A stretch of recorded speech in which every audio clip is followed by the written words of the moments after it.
The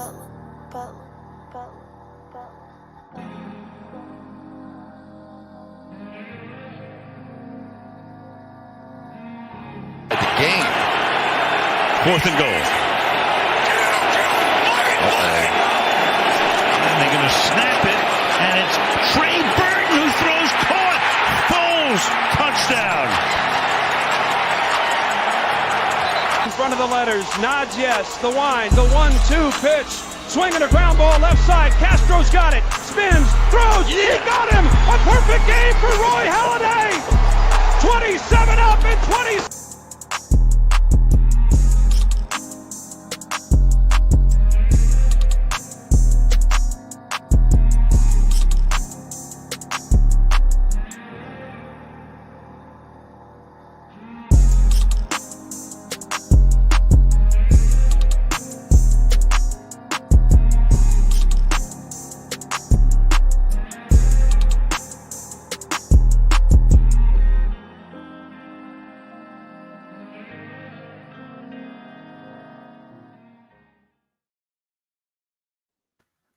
What is up, everybody? Welcome to Wednesday night, 9 p.m. Trending for 4 quarters right here on DSM Media. I'm your host, Phil Stiefel, joined by my DSM fam here, Dylan Davis. You can follow him at Dylan Davis, Dylan JD98. Obviously, DSM Media at DSM_media. We're on Twitter. We're on Facebook, YouTube, TikTok, Twitch. We're on everything. Make sure you subscribe. Make sure you're following. Make sure you have the notifications turned on. That's the key. We got 8+ shows a week. We're doing pop-up shows all the time. You don't want to miss a bit of the action on DSM Media, so make sure you have those notifications turned on. And Dylan, how you doing tonight? But we're talking practice tonight. I know I said a couple of weeks ago. We're talking about practice. Tired of that phrase, but that's what we're talking about. We're talking about practice. Talking about practice, man. I'm doing good. Thanks for having me on again. And you had a great show earlier today. Thank you. Normally, it's much more of a crowded room here on Trending for 4 quarters, but it's just the two of us tonight. But, we are going to crank it out. Sorry, I'm trying to share it out to 1 or 2 more rooms, Make sure everybody gets that opportunity to watch this show. So, we're a week into camp, okay? We've had 7 practices, okay? Next Thursday, you got the first preseason game. We're about 5.5 weeks till the first game of the season. 7 days with practice, 2 days with pads on. I think we could start learning some things about this team. But we're going to get into specific details, but I want to start at the top. The biggest question mark coming into this season was Nick Sirianni and this whole new inexperienced coaching staff. So have we learned anything yet about Nick Sirianni, Dylan? As far as coaching, as far as what product we're going to see on the field, no, we're not going to see that until game film is finally out there. But yeah, I am learning a little bit about Nick Sirianni as the type of person, as the type of head coach he's going to be, what type of leader he is, and his coaching style. Because I'm one of those guys. I don't want to call myself a hater, but I told Scotty last week, Nick Sirianni's going to have to win me over on the football field. In front of this microphone, he's not doing it right now. Well, he did something was it that earlier today or was that yesterday? I forget, when he dug into Jalen Reagor. That was today. I'm going to bring that up. I was going to bring that up in a moment. After he saw something he did not like from Jalen Reagor in a route in 11-on-11s, I believe. He's very hands-on, especially with the wide receiving group. And I think that's what I like most about him. I think that from myself, I saw kind of this corny, quirky kind of guy that just said a lot of really corny lines in a microphone, but hearing him on the field, so hands-on, getting into guys, he's not afraid to rip into guys. And, I think we've learned what kind of coach he's going to be. But as far as, everyone says, well, he loves doing this. You're not going to know that until week 1. Yeah. I think the key, I was chatting with our board, George. I'm sure George is watching. He'll tune in at some point tonight. And I read Mike Kay and Chris Franklin. They're the NJ.com reporters. They're covering the Eagles. Sure. And I follow along all day long through practice. But if you don't have time, you just read. They have like recap articles of every day of practice. And he used, Mike Kay, one key word today. And me and George were talking about how it's the perfect word to describe how Nick Sirianni is handling his first camp as an NFL head coach. and it's the word accountability.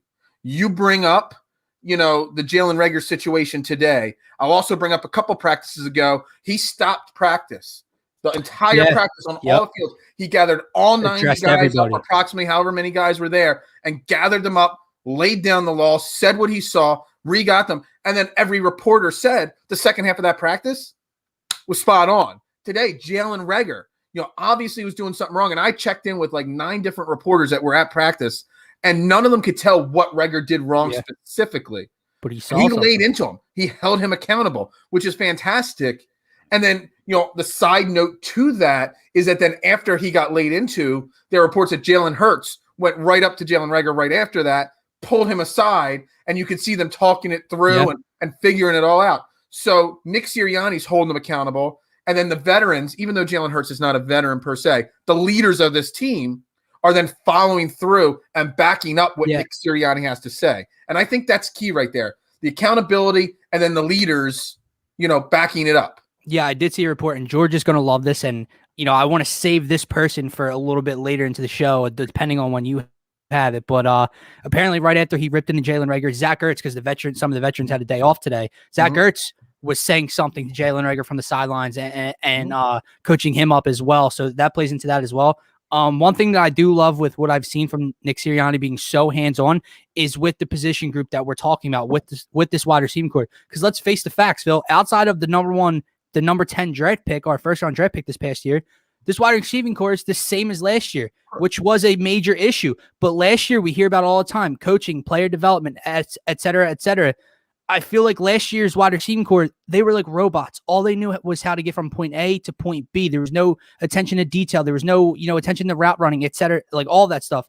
Him being so hands-on with this young core can only, mean good things, in my opinion. It's a key word there you used, attention to detail. That's right there with accountability. They're doing that with this wide receiver core. And I don't have an official agenda for tonight. I got topics. We could jump right into that wide receiver core as one of the top things. I mean, the first question is, do we need a veteran to join this crew?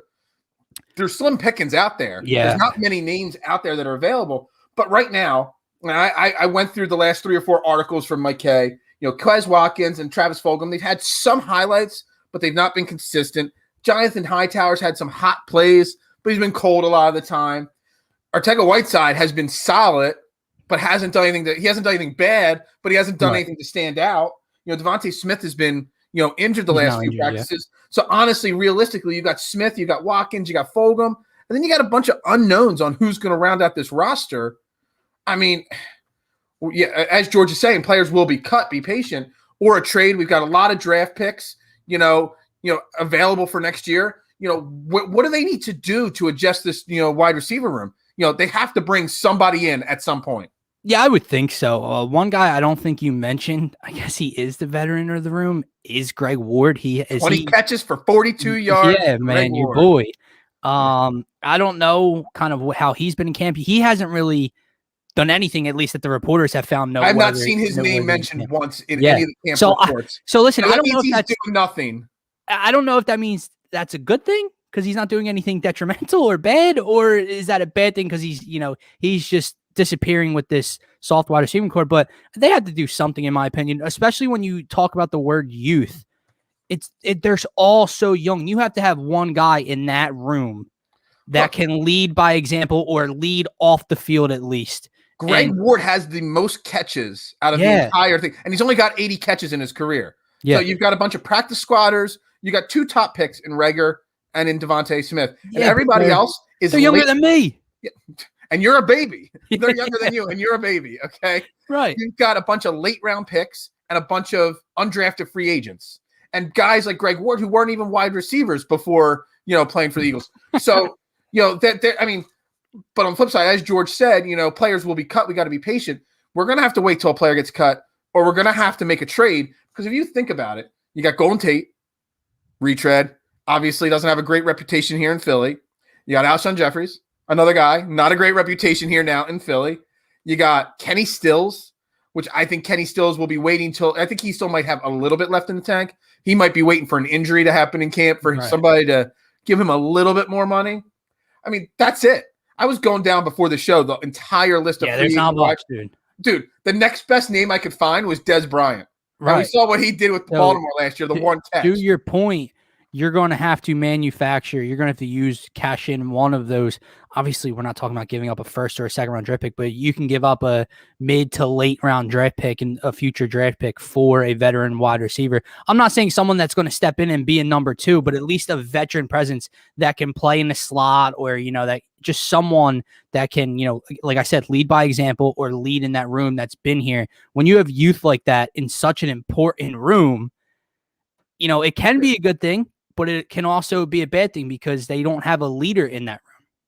I mean, so Peanut checking in here, young coaches, young wide receivers, there's no need for a vet. Let them grow together and create the new culture.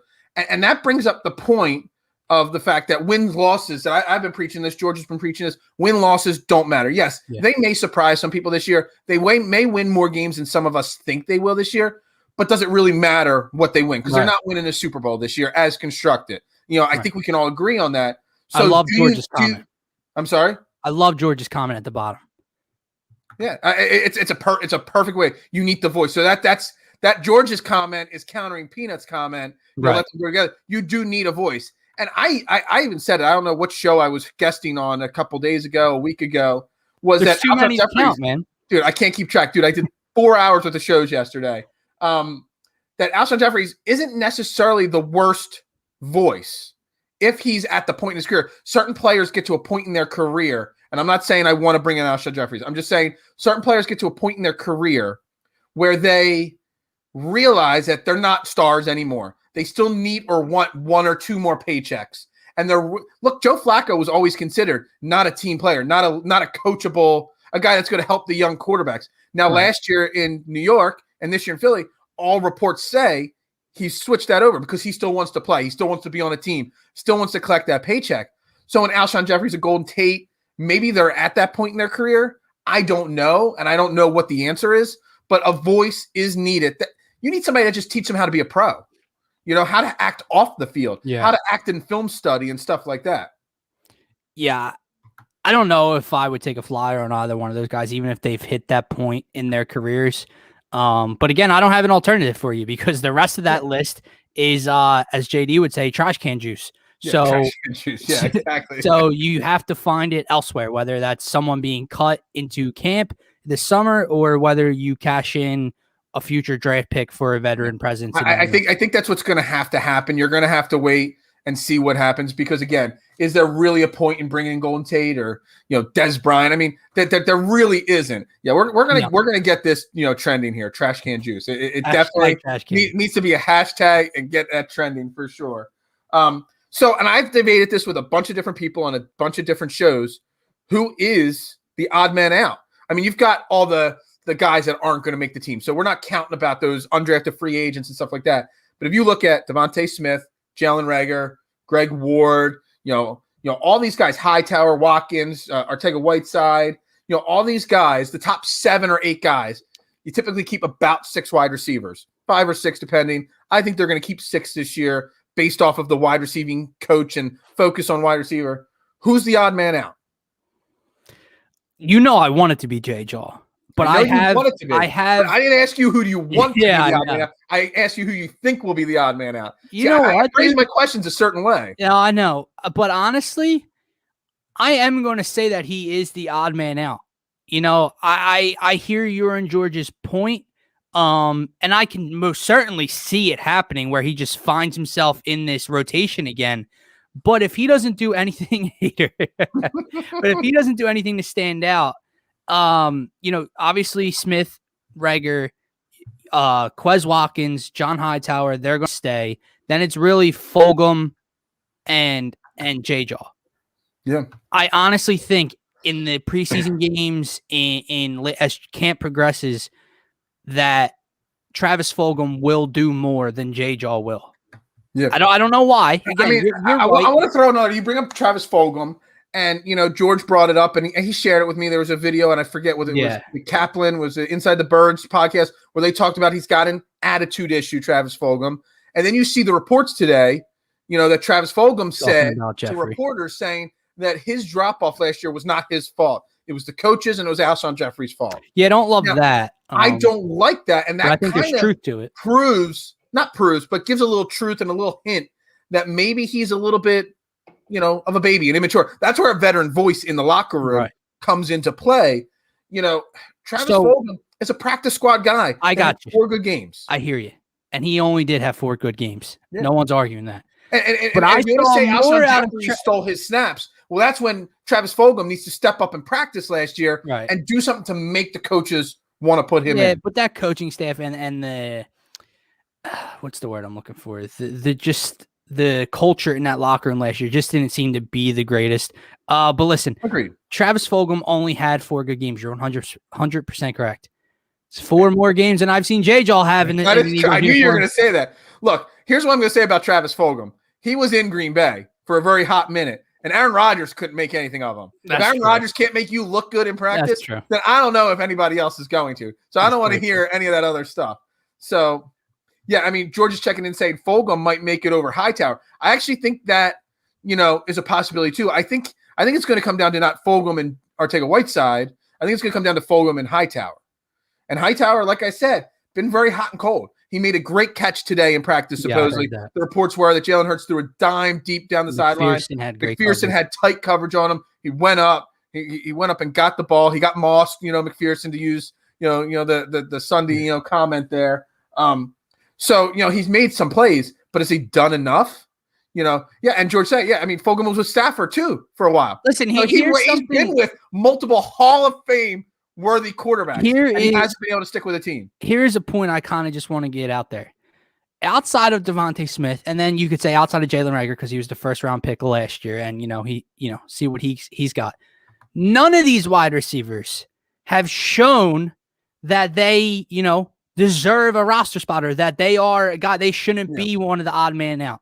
But when I just look at the overall list, Hightower, 2nd year, Quez Watkins, 2nd year. They have some speed, some explosion on the outside. We all know Jonathan Hightower has trouble tracking a deep ball, so hopefully that's been solved this offseason. Mm-hmm. But when I just think of J-Jaw, I can't relive it, dude. We keep talking about this Ben Simmons drama, and, I can't watch it again. I can't fall for the J-Jaw. I don't want to spend this entire show talking about Travis Fulgham and Ortega-Whiteside, but we talk about Travis Fulgham and how he made comments making excuses for his failures last year. The coaches, Jeffries, and all that. What did Ortega-Whiteside say today in his press conference? He said, I had to do better, so I spent the offseason looking within and seeing what I needed to do to get stronger, catching the ball over the middle. So you have one humble guy and one, I don't want to use selfish isn't the right word. I don't know. Really? Look, you make a great point. Outside of Devontae Smith, no one has earned a spot on this team. No one. So, it could come down to any of them. And that's why I keep going back to trades. I got to shout out Jason saying that he only wants Travis Fulgham because he's drafted him in 70% of his fantasy leagues. Dude, if you've got Travis Fulgham in 70% of your fantasy leagues, you're losing 70% of your fantasy leagues. Flat out, no doubt about it. Jason, why? What did he rank? Draft Travis Fulgham. There's 300 better wide receivers in the NFL. What is he ranked in fantasy football? Dude, I can't even imagine. We got the September 1st Wednesday show. I got some big-time fantasy football experts booked to come on to talk fantasy football. We'll have to stay tuned for that September 1st. I think that's the date of the Wednesday show. I don't even know. I know I haven't booked that far out. All right, let's flip-flop a little bit. Let's go from the wide receivers back to the quarterback, Jalen Hurts. So I know a lot of people are trying to get overhyped about Jalen Hurts. I am too. I'm buying into him as a leader. I'm buying into him, having a full season to see what he can have, but there has been some mixed results, this season or this preseason or this training camp. But the one key thing that I see that sticks out from him is the fact that he can rebound. So like today, early in practice, threw an interception. And all the reports say there was not a wide receiver anywhere near, where he threw the ball. So it was a misread. It was a mistimed play, whatever it may be. But then he came back and threw 2 straight touchdowns after that.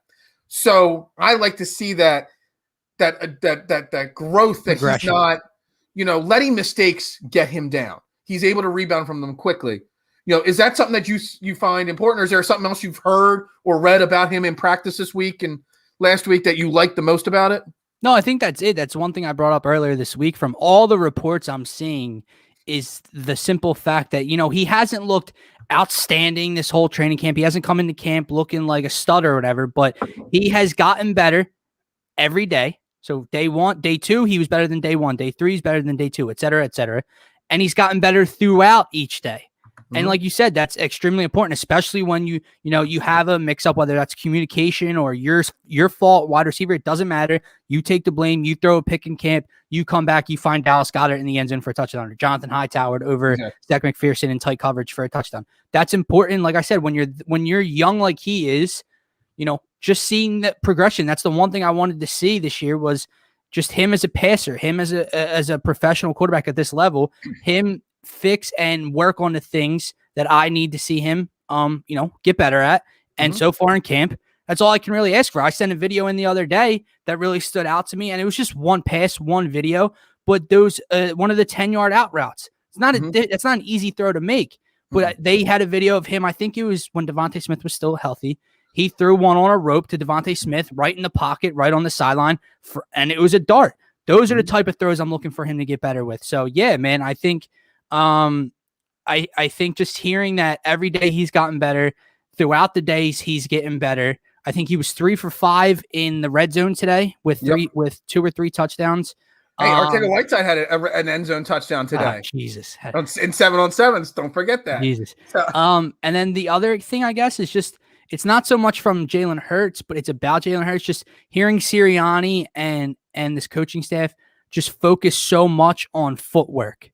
Yeah. And not his fundamentals, not his throwing motion, his release, anything like that, but down low, getting his feet straight, getting his feet set to make these throws. As a shorter quarterback, he is 6'1". You got your footwork is going to be so important, for him. So I love that. The thing that I love to see also, he's got Devontae Smith. That connection, day 1 of practice, you could tell that connection's what locked in. That's why I'm not even worried that he misses a couple weeks of practice, Devontae Smith, because you know what? If he's even back the last week, the couple days before the first game of the season, he'll be ready and locked in as your wide receiver. Absolutely. I love to see the connection he has with Zach Ertz. Oh, I was going to say it. On the flip side, today, because Ertz and a lot of the veterans got to sit out, have a maintenance day, he was locked in with Dallas Goedert. So he definitely loves his tight ends. Yeah. And let's not say, George sent me a message, today, because I said on one of my guest spots yesterday, I was going to bring it trade Dallas Goedert, keep Zach Ertz. I wasn't saying to do that. I was saying that, I was asked, what do you do with that situation? You can't pay both guys. So can you get more for Dallas Goedert in a trade than you can Zach Ertz? And that's what I was trying to make and all. Right. But I do love to see the attention to the tight ends there, because you got 2 great tight ends, which makes up for the deficiencies in the wide receiver room to an extent. Listen, I do have a Zach Ertz rant to get off my chest. I don't know if you want to get into that now. I don't have a JD shot clock from last night to put up on the screen that you get 30 seconds. So go on your rant. So this is specifically for George, my man, because he's about to unleash a ball of fire in the comment section. But listen, I didn't expect it to work. I still don't know if it's going to work. Right. Because I thought that the relationship between Zach and his franchise and Howie and Jeffrey was fractured. We've seen the pictures and videos of him talking to Howie on the field. Who the hell knows what was said in those conversations and whatnot. Here's what I'm going to say. People in this city gave up way too quickly on Zach Ertz. Last year was a shitty year for this franchise. From top to bottom, injuries, everyone struggled. And the part that bothers me with some people in this fan base is last year, with how bad everyone was, they want to give some people passes and say, well, the offensive line was beat up, the coaching, the play calling, et cetera, et cetera. But then they don't want to give certain players passes. And so Zach Ertz, for the first time, had a shitty year last year. He was banged up due to injuries. He had a bad year. I think that was an anomaly. Yeah. I mean, it's very possible. Look, last year with my previous network, before the season, we talked about, can you afford to, high-priced tight ends? And you've never seen in the NFL, with the way the salary cap is set, you can't afford 2 high-end tight ends. But I'm glad we didn't do what George said and just cut him, because that's what George wanted. I'm glad we got him, because now he's actually performing well. He seems healthy. He seems motivated. Whether keep him into the season till some of these wide receivers, get some experience. And if he has a good performance or two, his trade value goes back up. Right. And what did we talk about earlier? One key thing to remember about Dallas Goedert. How many seasons in Dallas Goedert's career has he stayed healthy and played the entire season? No. He hasn't. He's been hurt at least once or twice every single season. Yeah. So he's as injury prone as some of the other guys that we talk about injury prone. So Zach Ertz being around right now is important, but I still think you have to get rid of one of them. And I know your love of Zach Ertz, and I can hear it in your voice. But on the flip side of the equation, Dallas Goedert is the younger guy. He's the more athletic tight end. Zach Ertz, his body language isn't great last year, but maybe with some confidence this year that comes back. I don't know what to do. I just love to see Jalen Hurts zoning in on them. And Zach Ertz is that guy. He was, like you said, pulled aside Jalen Reagor, after Jalen Hurts was done. So, at least we have a voice, in the locker room. That's what I was going to say. Like that we talked about leadership earlier, especially with the wide receivers. Now, he's not a wide receiver, but he is a pass catcher for this offense. So he's the one veteran presence you have at the skill position players are concerned on this team. Yeah. This offense is forget about the whole team. This offense outside the offensive line is so damn young. The quarterback, the running back room, the wide receiving room, Dallas Goedert, they're all young. The play caller. So you need someone on this offense to step up and be a veteran presence. He as long as he's on this team, he is not the tight end 2. He's still the tight end Zach Ertz. For sure. Tight end 1. For sure. Until he's gone, he is tight end 1. Now, let me ask you this. I don't know who'll be on the field for the first play of the game, as the quote unquote starting tight end. But at this point, you have to have confidence that, at this point, at least in camp, all the reports say he's outperforming Dallas Goedert in camp. Absolutely. So, and like I said, last year to me is an anomaly. 2 years ago. Yeah. And Jason has said this before. I agree with this. I don't think we're going to see a lot of, 2 tight end sets. So you don't need 2 top end tight ends. It's going to be a wide receiver and running back based, defense or offense for sure. Right. But Zach Ertz was always a top 5 tight end in this league up until last season. And he wanted that Travis Kelce, that George Kittle-esque money, and he didn't play down to it. He did, the body language was awful. He was not a leader on this team last year. That's for damn sure. But you don't cut him. You don't give up on him. And now George puts this at the bottom. Yeah. I want to ask you this, Phil, and ask the viewers. So I'm a fan of Dallas Goedert. I think Dallas Goedert has the skill set, has the size, has the pass catching ability, the blocking ability. He's a freak athlete to be a top 5, 10 tight end in this league. Definitely top 10 tight end in this league. But have you seen anything that says Dallas Goedert is a tight end number 1 already? You talked about the injuries. Outside of the injuries, yes, I have. Okay. I've seen the athleticism. I've seen him make, he's just as much of a big-bodied wide receiver as he is a tight end. He's got that Travis Kelce type ability. Okay. He just can't stay healthy, Dallas Goedert. And that's where my concern is, and there's already been reports that they've tried to extend him and they're far apart, Howie and Dallas, so that's potentially maybe why there's some issues and they're keeping Zach Ertz around. He's definitely the better of the tight ends on pure talent. It's now got to be translated to a full 16 games. Now, here's the thing, and this is where it gets a little tricky. You trade or you cut Zach Ertz now or by week 1 or by week 2. Dallas Goedert all of a sudden becomes a flop. In a one tight, we haven't seen Dallas Goedert in a one tight end type set. We've been running a lot of those 12 personnels with 2 tight ends. If he's the only big guy going across the middle, how does he adjust to the defenses? How does he handle that? So that's why we really have to. Well, that's why it's so hard. Think hard about who the tight end going forward is going to be. And that's why it's hard to figure out because Jason and George are kind of saying both sides of that argument, right? Jason's saying, you can't pay him until you see it. And George is saying, well, how do you see it if he's not your tight end number 1? So it's very difficult. It's a very tricky situation. Yeah.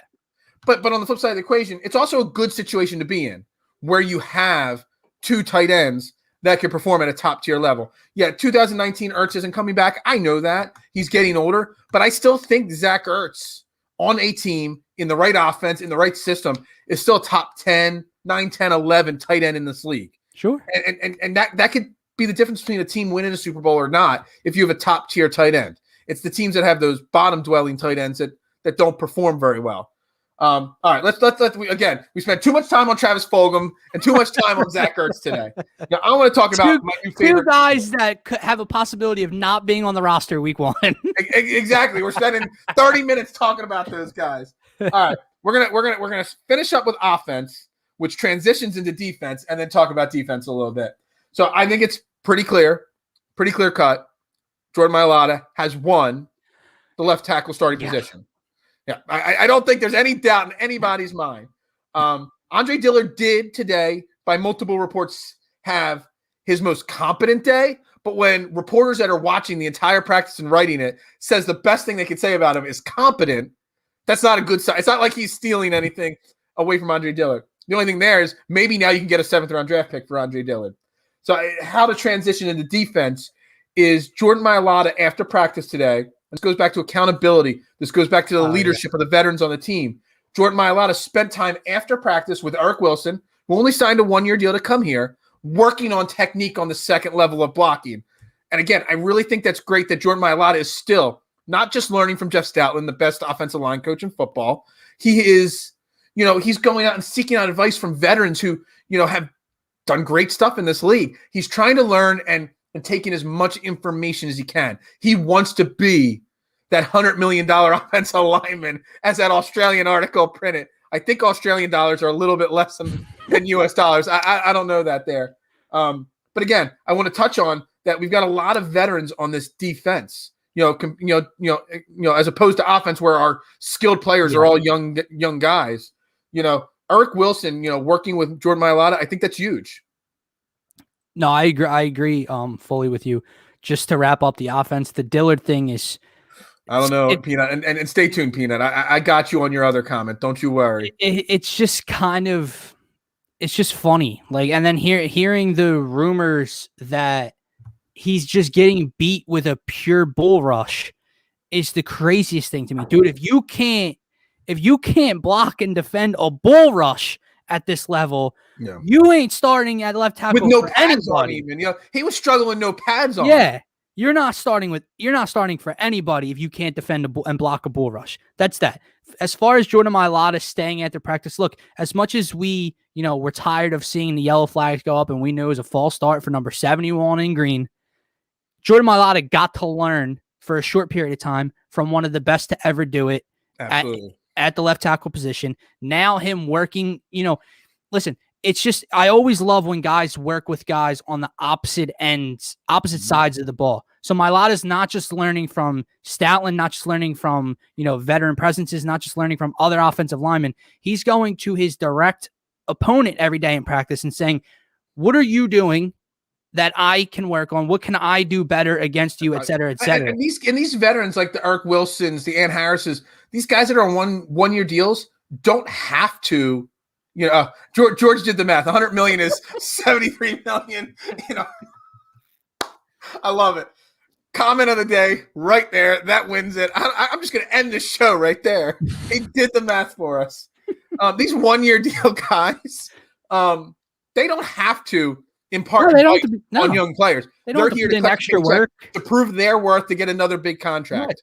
Right. Eric Wilson didn't have to spend time with Jordan Mailata teaching him techniques and stuff like that. So I love to see that. And I saw Jason's comment, about Davian Taylor. We're going to get to Davian Taylor. Oh, yeah. 2 comments from now, or 2 questions from now. So we'll get to him shortly. Stay tuned on that. But we're on defense now. So guy that shined big time today. He's been shining in camp, but with the 2s and the 3s. But Zeke McPherson, our young rookie cornerback, Darius Slay was one of the vets that got to take the day off today. And supposedly he shined beyond belief playing the ones. He gave up the big pass to Jonathan Hightower, but from all reports and videos, it was tight coverage. He was right there in his face. Everything says he's a ball hawk. He's this and that. The guy's got a nose for the football.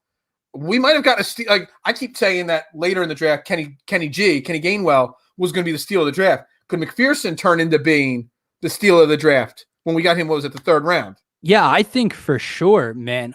Everything that I'm hearing from right now from Zach McPherson and out of Eagles camp is he's always around the football. Mm-hmm. And that's something this Eagles cornerback room doesn't have. They don't have that, right? They don't have a ball hawk, someone that can take the ball away. Darius Slay can do it a little bit. Steven Nelson can do it a little bit, et cetera, et cetera. But him being a ball hawk provides a different, I don't know what I'm trying to say here, but different, not perspective, but a different body to throw out there for this defensive secondary. And then there was one point in Gannon's in Gannon's press conference. Hold on. Pump the brakes. Let's wait. Hey, Howie's had a good offseason. Yeah, good draft this year. For On sure. paper, we'll For see. sure. How they result. It is spelled peanut Zeke, Zeck, not Zach. It's not the Zach attack. Only old people know what that means. I think it's still pronounced Zach. It is. I don't know. I just saw it spelled Zeke, and I thought maybe it was like how everybody mispronounces Jeffries. Yeah, I thought maybe I was. I think it's Zach just with an E, but okay, it's spelled Zeke though. Yeah, but there was something. Again, I'm wrong. I'm always wrong. If I don't misspell something, I mispronounce it on every single show. There was something that stuck out to me in Jonathan Gannon's post-practice press conference today, where he discussed, McPherson is going back and watching Darius Slay's footwork or Darius Slay's technique or whatever he does. He's watching something, and I think it was Gannon was the one that said, that's something like 4 or 5 year guys do, not like rookies doing this is like unheard of. So to hear that he's putting in the work in the film room, to hear that he's working with Darius Slay, to hear that he's constantly around the ball is, a breath of fresh air for me, because I didn't think this pick was going to I thought he was years away. I thought he was somebody that was going to take 2-3 years to develop. And I think this is really where the signing of Steven Nelson is huge, because McPherson isn't in a rush to start day one. But if he impresses slowly but surely, you're going to see him on the field in dime packages and nickel packages. And don't forget if Avonte Maddox struggles in the slot. Well, that's what I'm going to get to. I'm saying is that if Zach McPherson continues to impress in practice, week 1, week 2, he gets on the field for 3-4 plays, doesn't make any mistakes, Steven Nelson can slide to the slot. If Maddox struggles, even if Maddox doesn't struggle, you're going to roll with McPherson if he does well. Because he on paper has more skill set and more talent than Avonte Maddox does. And Maddox can play safety as well. He could play that hybrid role. So it could very well happen, like George is saying, McPherson and Slay on the outside, Steven Nelson in the slot by week 3, week 4, maybe week 5. It's very possible. I don't want to jump the gun. I said the same thing about Kavion Wallace last year, that by week 4 or 5, he was going to be the starting safety. It didn't happen. There's a lot of reasons for that. Yeah. But McPherson is showing in camp that might happen from him, this offseason. Yeah, we're talking about Zach McPherson. We're talking about there's a Davion Taylor question there. We're talking about Steven Nelson. Next thing we're going to talk about. But just, what I've been thinking about, like seeing the reports come out of camp about how impressive he looks and how excited I am to have Steven Nelson, the fact that Howie went out and added him to the secondary, the signing of Ant Harris.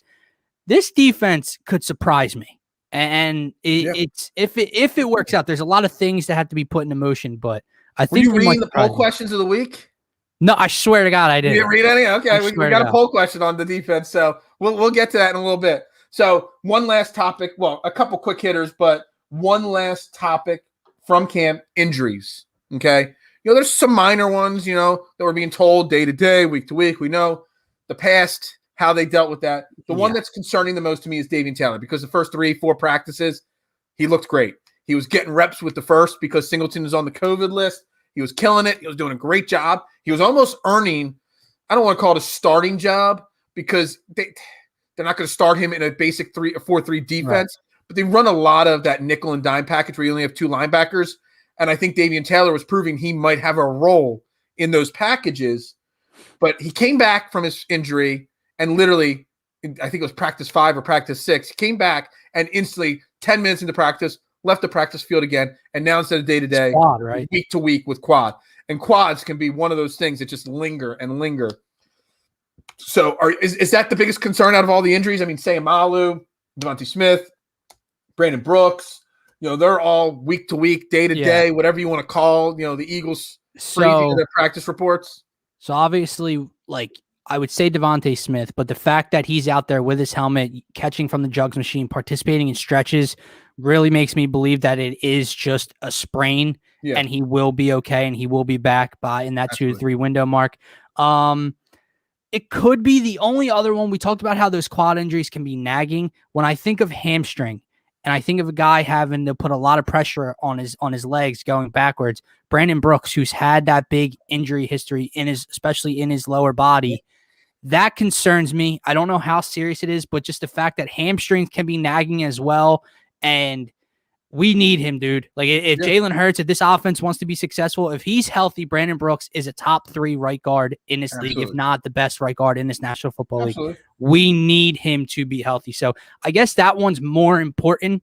But I guess, Davion Taylor is right there simply because of our linebacking group is probably the weakest part of our team right now. And even with the Ark Wilsons, even with the TJ Edwards and Alex Singletons, it's still the weakest part of our defense. Actually, I shouldn't say that. I think safety is our weakest part until Rodney McLeod comes back. Right. But Rodney McLeod actually is concerning to me because Kayvon Wallace, we heard his name the first day or two of practice. We haven't heard his name, and McLeod's still on the PUP list. So he's been working out on the sidelines, getting himself ready to get to practice. But I don't know if McLeod's going to be ready for week 1, in my opinion. He might be, he might not be. If he is, he's not going to be 100%. So I'm a little concerned with safety too. Anthony Harris is a really good safety, but I can't say that I'm confident there as well. Yeah, I was kind of just going off of the fact that I believe Rodney McLeod will be good. Maybe not by week 1, but by week 2, 3, right in that 2 to 4 range. If he's not ready to go, then probably across from Anthony Harris is the biggest worry on this defense. But I said it to you 2 weeks ago on Trending for 4 Quarters. I forget. I think when we had Jimmy on and we talked about, what this linebacking group, all of them are, pretty good run stopping, run defending linebackers. They're special teams guys who can stop the run. Davion Taylor was the one guy with his speed and athletic ability who could be a pass protection, pass coverage linebacker. The reports where he was sticking with Miles Sanders on some wheel routes in the red zone, that's encouraging. So the fact that that aspect could be out of this rotation for a while, and just like you said, dude, the fact that he wasn't pressing so much, if he misses weeks, he's not just going to be tossed right back in there with the ones right when he comes back. So this could have a trickle-down effect depending how long he's out. Yeah, absolutely. You mentioned Miles Sanders. We're going to transition real quick. We're going to spend less than 5 minutes on the running backs. Quick hitter here because I got like 7 poll questions to go into here for everybody. I want to get everybody that's watching's answers on these poll questions. The running back is just as confusing as, it's just as confusing as the wide receiver room. Miles Sanders was leading the pack, obviously, but he's still dropping balls. I know the one today was a little behind him, but it still hit him in the chest. Yeah. Should have caught it. He's had multiple drops in the last multiple practices. Huntley is impressing. He's always making breakaway plays every single day. He's running kickoff returns right now. Boston Scott, I was going to say he was the odd man out, but then Nick Sirianni yesterday gave a glowing report of how much he loves Boston Scott. You got Kerryon Johnson. You got so many names. Jordan Howard. You got my favorite running back of all time, Adrian Killins, working out with the wide receivers and running backs. Where's this running back room going to go? I mean, just as tough of a decision who's going to get cut at wide receiver. I think it's just as tough on who's going to get cut at running back at this point because I can see it going any way. It's tough, man. They have what right now? 6 to 7. They probably have 7 running backs. 6 that have a chance. Because the Holyfield's not going to make the team, right? Then that might even Killins isn't going to make it. And if he does, he's going to make it as a wide receiver, right? But theoretically, you would think they would keep 3. Hey, hold on. I said trade Miles Sanders in the offseason here, just so you know. I said you take advantage of him at his rookie deal. So I'm right there with you on that, George. Me and George are agreeing way too much lately. We used to not agree on anything. Now we're seeing eye to eye. Sorry, right back at so. They're probably only going to keep 3. So who's the odd guy? To me, the 4 are Sanders, Scott, Kerryon Johnson, Kenny G. Mm-hmm. Sanders is a lock, obviously. Mm-hmm. To me, Kenny G's a lock simply because he was, he's not a high draft pick, but he was a 5th round draft pick. Right. And just the type of guy he is that I think Sirianni and his speed and everything like that, I think he's going to fit greatly in this offense. Then it comes down to who? Boston Scott, who's been here, who, like you said, Sirianni just raved about, or Kerryon Johnson, who's more of a traditional running back who brings something a little different than Sanders, who I think if he can reinvent himself in Philadelphia, because he was a damn good running back 2 years ago in Detroit before he got hurt, was never able to get his job back there. My ideal 3 would be Sanders, Johnson, and then Kenny G would be that dynamic pass catching running back out of the backfield. I'd be done with the Boston Scott. Like, I wouldn't be mad if Greg Ward was cut. I won't be mad if Boston Scott is cut. Right. I know Sirianni's raving about him, but my three would be Sanders, Johnson. I don't want people to give up on Huntley either. We traded a draft pick, and I've said it 100 times. Howie Roseman does not like to admit when he's wrong with draft picks. He's not a draft pick, but they traded an asset to get this guy. Right. He didn't see the field last year. He's running all the kick. We don't have a kick returner, prototypical, kick returner. And I know that position is kind of not what it used to be in the NFL. But, for me, I would try it right now. If I was Howie, I'd be trying to trade Boston Scott, try to get something back for him. Because, yes, I said trade Miles Sanders, get what value you can out of him. I knew that was an unrealistic statement, but Miles Sanders won. I've got some form of Kerryon Johnson, Kenny G, and Huntley as my 4 if they keep a 5th wide receiver, because we really don't know what the 53-man roster is going to be this year. You've got 17 games this year. So the way rosters are constructed, the positions that get worn down quicker, running back, defensive tackle, you might carry more than you used to. Less important positions, if we're not running 12 personnel, you might not keep 3 tight ends. You might not keep, 5 cornerbacks. So the roster construction is going to be a little bit different. So maybe they keep a 5th running back, and that way we keep Huntley. Maybe that's the way it works. I'm not really sure, but I think Huntley is trying really hard to make this team right now. Yeah, George says that Huntley will make it due to special teams. Howard's gone. Definitely on the practice squad for sure. It's one of those other rooms that is jam-packed, and no one outside of Miles Sanders has or should have a solidified spot, just like the wide receivers outside of Devontae Smith, theoretically. I don't know how it's going to shape out. We would like to say they're going to keep 5 to 6. They're going to keep 5 wide receivers. They're going to keep 3 running backs. They might keep 6 wide receivers and keep 4 running backs. Who the hell knows how it's going to work? But it's really going to be interesting when we come down to the final 53-man roster. Again, I don't want people to think that a 17th game means that much, but it really does. Yeah. Especially for running backs, defense, the positions that are grinding, offensive tackles. You're going to need extra guys because they're going to wear down towards the end of the season. So it'll be interesting how that all plays out. All right, we got to get to poll questions here. By the way, anybody watching it, if Ben Simmons is traded at any point during the show, you got to let me know because I'm not following Twitter. I need to know if Ben Simmons is traded tonight. You're falling for Phillies, I know Adams checked in saying the Phillies were winning 8-3. Yes, 8-4 now. 8-4 now, okay? But I had about 700 votes on my polls this week. What's that?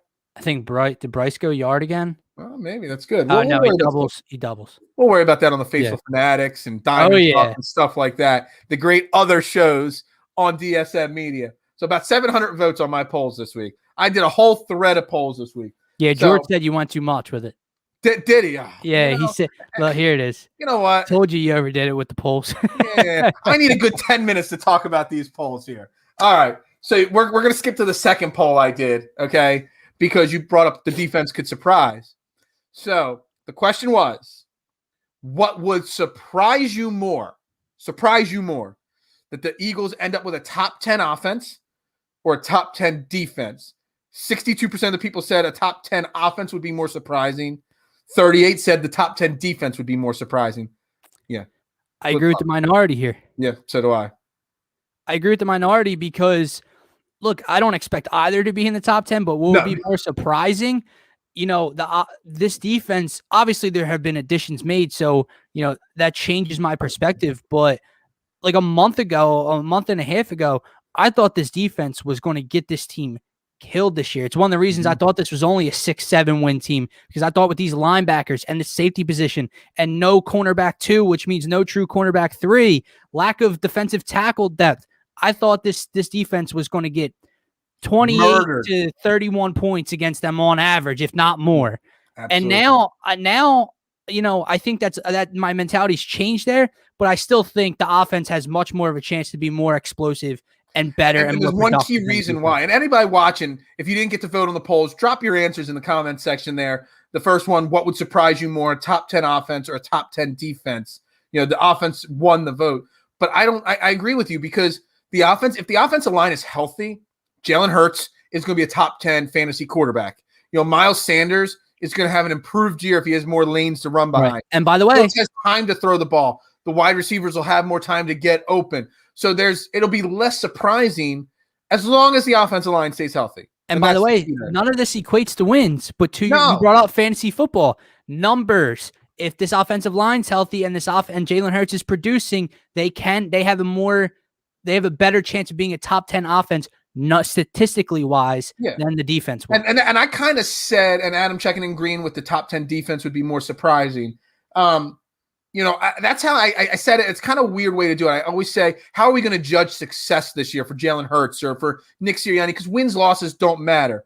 And you never say a player is successful based off of their fantasy football stats. Right. But I kind of feel Jalen Hurts is in a different room right now. If his fantasy football stats are good this year, I kind of think that's how you can judge him. Because if the defense gives up 30 points a game, but we score 28 points a game, our record's going to stink. But we know that the offense can score. We know Jalen Hurts can perform. Exactly. I think that's really interesting there. That's a great segue. The poll question number 2, everybody. What would surprise you more? Okay. And I tried to come up with 4 things that none of them could happen. But some of them could happen. Right. We'll see. What would surprise you more this year? Okay. Hey, thanks for checking in, my man, JC. Great show last night with you, my friend. What would surprise you more, JC? Answer in the comment section. Jalen Hurts throwing 30 touchdowns or more. Devontae Smith catching 1,200 or more receiving yards. Derek Barnett getting 10 or more sacks. Or Miles Sanders rushing for 1,500 yards. Answers. The one that people said would surprise them the most, Miles Sanders getting 1,500 yards. That was 33.9% of the vote. Derek Barnett, 10-plus sacks, was second with 25.5. Jalen Hurts, 30-plus touchdowns, 24%. And Devontae Smith was the lowest, 15% of the vote. So what would surprise you most? Hurts, 30 touchdowns. Smith, 1,200 yards. Barnett, 10 sacks. Sanders, 1,500 yards.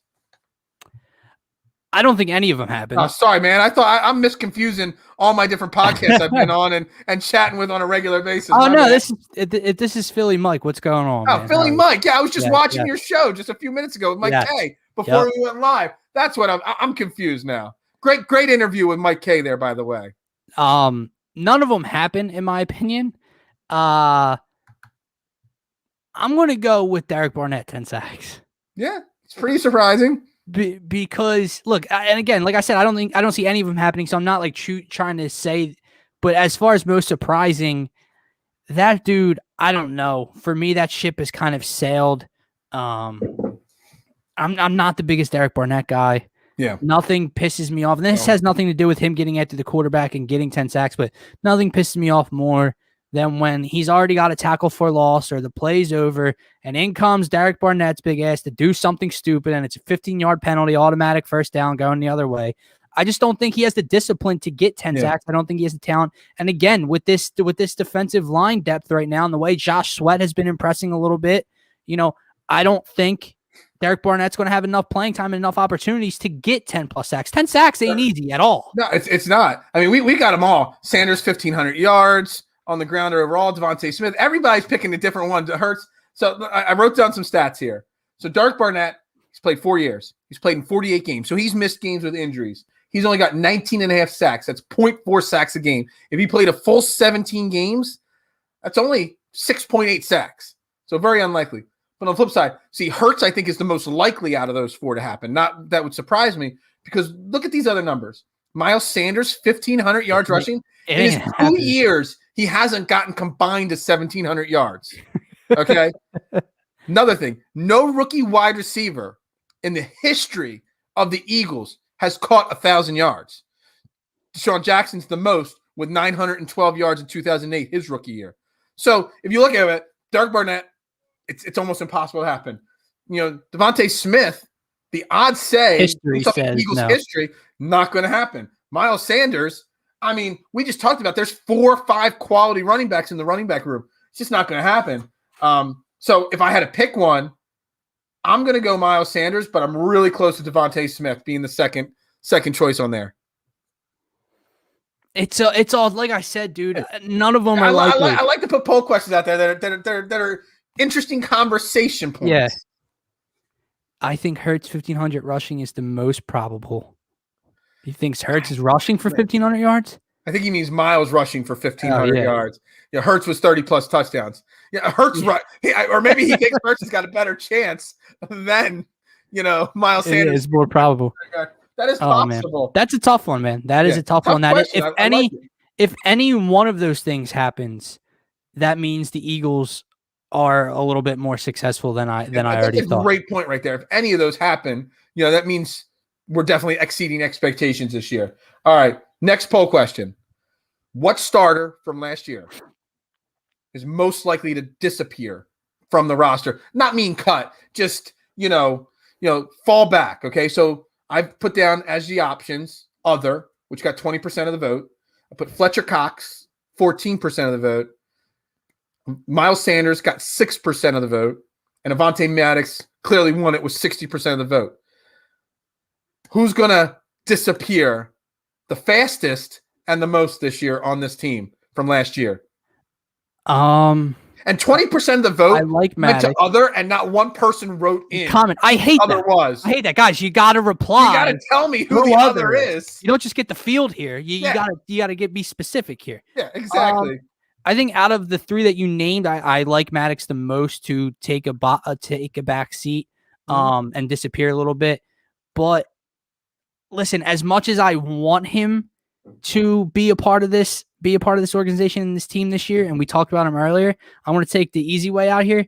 Zach Ertz was a starter last year, and I think he's going to disappear more than anyone on this offense. Really quick, to Laura's comment, I'm not saying Cox is going to leave the team. I'm saying that he might take a back seat and not be, the top guy. You got Milton Williams. You've got a very deep Javon Hargrave. You got a deep team. I just wanted to see what people's opinion were on Fletcher Cox. I don't agree that he's the one that's going to take the back seat either. But Fletcher Cox's best seasons in 16 and 17 was when he was playing 55% of the snaps.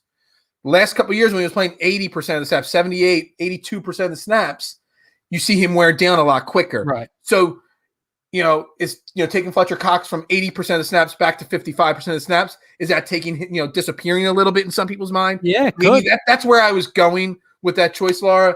But yeah, I want to say Miles Sanders so bad because I'm just so on this Miles Sanders, train. But yeah, I agree with you, Zach Ertz. Definitely an option there. Jalen Reagor is an option at other. Technically, he was a starter last year. He was hurt a lot of the year, but he was a starter. Devontae Smith is obviously a starter. Quez Watkins, Travis Fulgham, Greg Ward. You got a lot of wide receivers that could start.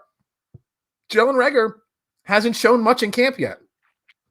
When I read Mike K's report, on the wide receiver room, he said the only three names were locks was Fulgham, Quez Watkins, and Devontae Smith. He didn't mention Jalen Reagor's, name. Yeah, so that's interesting. That's somebody that's at practice every day, taking notes on every single play of practice. Because now that he's back from injury and whatever he had going on off the field, and Devontae Smith is hurt, I'm pretty sure I saw that Jalen Reagor was the leader, was the first person. He's the number one wide receiver on paper. Yeah, but it just says something. So interesting one there. We'll move on from that. Next one, because I love to talk about how last year's rookies are still rookies this year, technically, in my mind. No offseason, no OTAs, no rookies, mini camps or anything like that. So which rookie from last year will take the biggest step forward this year and start first? Okay. Davian Taylor, 38% of the vote. This was started, this poll, right around when he got hurt. So that's why he got 38% of the vote. Bad juju, man. Yeah. Kayvon Wallace, though, beat him with 48% of the vote. And other got 13% of the vote. I just put two and other. Which one do you think starts first? Taylor, Kayvon Wallace, or one of the other rookies? Well, I think this is injury dependent, and I don't mean because of Davion Taylor. I think it's because of what we talked about with Rodney McLeod. If Rodney McLeod isn't ready to go week one, I think Kayvon Wallace is the most likely because I think he's going to get the opportunity and the first hack to step in McLeod's place. So I would say injury dependent on Rodney McLeod, Kayvon Wallace. If everyone's, the rest of the position groups are healthy. I'm trying to think outside of the two you named. I got one there. I have one out of the 14% that voted other. One person wrote in a vote. Jack Driscoll, Brandon Brooks, not 100%. Okay, Doesn't start. Jack Driscoll might be the starting, right guard week 1. I dig it. It's a possibility. Yeah, I for agree, sure. Kayvon Wallace, because I do believe that McLeod's not going to be ready week 1. So I do think it's going to be him. And this is the craziest thing, Phil, though. We Mhm. are saying these. I'm basing Kayvon Wallace off of a McLeod injury. You and the comment was basing Jack Driscoll off of a Brandon Brooks injury. But if everyone's healthy, I think Davion Taylor gets the first crack at it because I think, just as a need in an empty position, so to speak, he's going to get a first try if McLeod's out there, obviously. Yeah, I agree. All right, we got one more Eagles poll question, then we got 2 joke poll questions, and we'll wrap this show up. Peanut, put your comment back in the comment section. I can't find it. I want to repeat what you want to say. You've been begging me for 15 months to say something stupid on the air. I will. Put it back in the comment section. We talked about fantasy football, grading Jalen Hurts. Who will be the most relevant fantasy football player on the Eagles? Other got 2%. Miles Sanders got 38.8. Jalen Hurts got 38.8. And Devontae Smith got 20% of the vote. Who's going to be the most fantasy football? Other, we got one out of 2% only voted in this. And that one person did write in Jalen Reagor, which I disagree with that 110%. Who will be the number 1 fantasy football relevant player on this team? Jalen Hurts. Yeah, Miles Sanders, he's got to be number 1. Sanders, to me, is going to get, like we said, we don't know how many touches he's going to get with this running back by committee kind of philosophy, especially if he's not catching the ball very well out of the backfield. Who does he take a back seat to? Some games, who knows? So I don't think, from a touches perspective, I don't think he's going to get enough to be a George. You're trying to be funny here. Come on now. We're not getting this. I don't think he's going to get enough touches. Devontae Smith's success comes off of Jalen Hurts' success. I think Jalen Hurts, the fact that he's a dual threat quarterback, I do think he's going to have between 6 to 10 rushing touchdowns this year. I do think he's going to throw. I'll give the kid 26 passing touchdowns. I'll have him 25, 26, 27 area. Around 35 total touchdowns. Yeah, I think that 30 touchdown pass question from earlier is very capable if you count touchdown passes and rushing touchdowns. Yeah. So I think that's possible. Devontae Smith, if the Eagles didn't have a issue with rookie wide receivers, I might vote for him. And Miles Sanders, we don't know what's going to happen with the passes and all. So Peanut, you've been asking for this for 15 months. Rubber nipple titty balls. Rubber nipple titty balls. Rubber nipple titty balls. I expect that, sent to Philly Bully right away. Just so you know. Nick Mullins we're getting comments for? Come on now. Nick Mullins might be the starting quarterback number 2 on this team. There's a very good chance. Yeah, he's gone. All right.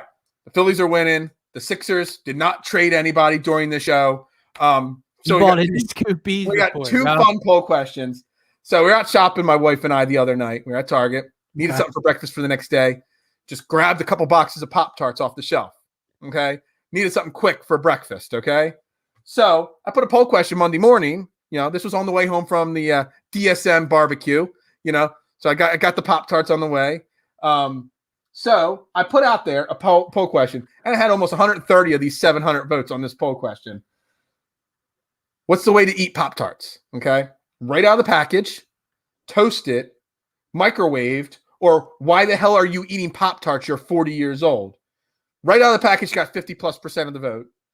Toast it, 30% of the vote. Microwave, 3% of the vote. And why you eating Pop-Tarts at 40 years old got almost 16% of the vote. The last one, the 16% is just rude. Because Pop-Tarts. I get it. I'm 40. I should fry the egg. I do fry eggs almost every morning. No. Second of all, if you microwave a Pop-Tart, you're a psychopath. Okay. I have, because I like my cinnamon Pop-Tarts, nice and warm. But that's the point of the toaster. The toaster might not always be available. All right. I eat them right out of the package, so that's my answer. Okay. All right. I like them toasted. That's my way for a Pop-Tart right there. I got one other fun, because then all the comments. You really microwaved the Pop-Tart? What's that? You really microwaved the Pop-Tart? Sure, for like 20, 30 seconds. It does the same thing as toasting it. It's no different. No way. You put it in for 30 seconds. It warms it up. See, Laura's now chiming in with the second poll question because I literally had 20 people say that what you do depends on the flavor. So I ran another poll. What flavor?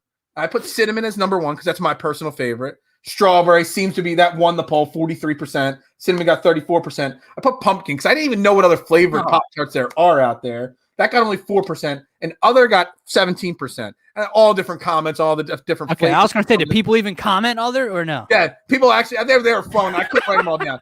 Adam checking it with s'mores and toast it, Yeah, he can't believe he's watching a Pop-Tart debate at 3 a.m. Well, George, do you even have Pop-Tarts across the pond? They might not even have made it across the pond yet to you guys.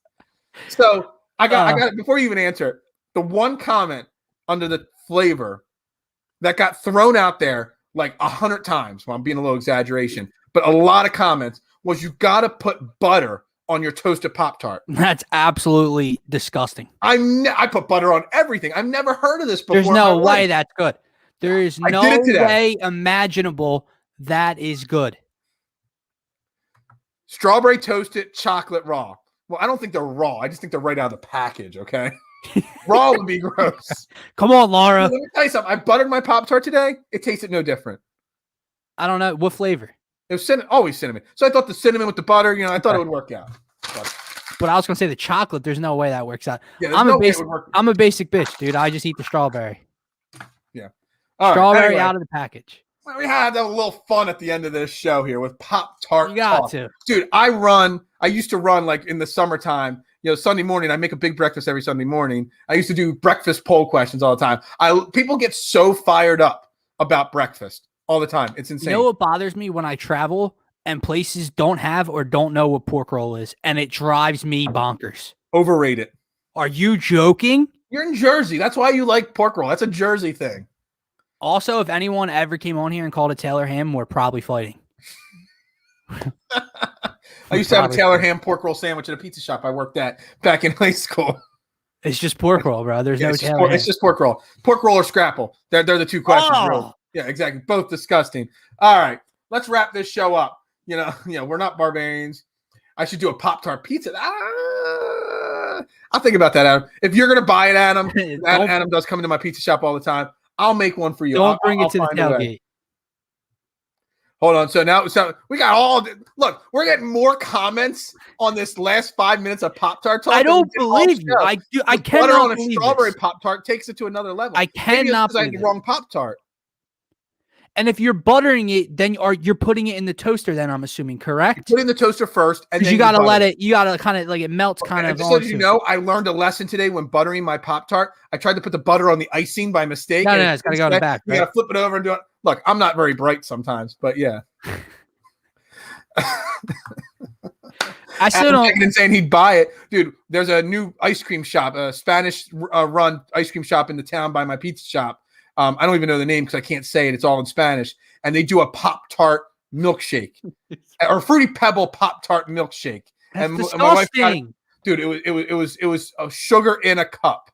It was crazy. It was like $12 for a milkshake too. She said Who's buttering this shit? Yeah, exactly. This is insane. Off the rockers for the last 5 minutes. Real quick, I have one more point to throw out there about Pop-Tarts. If you have the time, see, like Pop-Tarts is something I eat if I need to eat something real quick. That's why I don't even worry about putting it in a toaster or anything. Yeah. I just eat it out of the package, right? If you have the time to butter and then toast a Pop-Tart, why not just make something else?